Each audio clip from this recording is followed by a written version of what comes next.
क्रोधी व्यक्ति का जीवन बदल देगी। गौतम बुद्ध की ये कथा। एक दिन गौतम बुद्ध अपने शिष्यों के साथ एकदम शांत बैठे हुए थे। उन्हें इस प्रकार बैठे हुए देख शिष्य चिंतित हुए कि कहीं वह अस्वस्थ तो नहीं है। एक शिष्य ने उनसे पूछा कि आज वह मौन क्यों बैठे हैं, क्या शिष्यों से कोई गलती हो गई है। इसी बीच एक अन्य शिष्य ने पूछा कि क्या वह अस्वस्थ हैं, पर बुद्ध मौन रहे। तभी कुछ दूर खड़ा व्यक्ति जोर से चिल्लाया, आज मुझे सभा में बैठने की अनुमति क्यों नहीं दी गई है।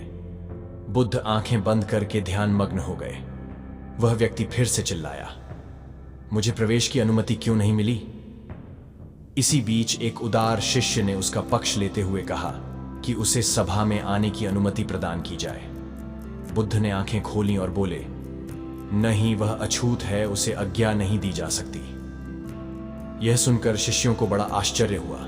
बुद्ध उनके मन का भाव समझ गए और बोले, हां, वह अछूत है। इस पर कई शिष्य बोले, हमारे आश्रम में जात पात का कोई भेद ही नहीं, फिर वह अछूत कैसे हो गया। तब बुद्ध ने समझाया, आज वह क्रोधित होकर आया है। क्रोध से जीवन की एकाग्रता भंग होती है। क्रोधी व्यक्ति प्राय मानसिक हिंसा कर बैठता है, इसलिए जब तक वह क्रोध में रहता है तब तक अछूत होता है।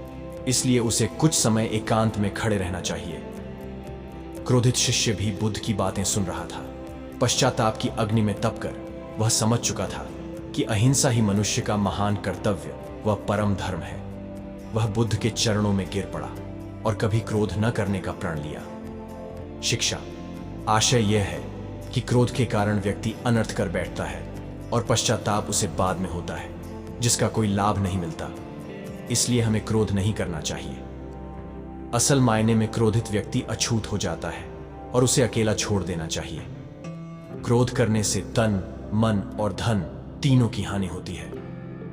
क्रोध से ज्यादा हानिकारक कोई और वस्तु नहीं है। आपको क्रोध आता है तो कमेंट में नमो बुद्धाय लिखिए।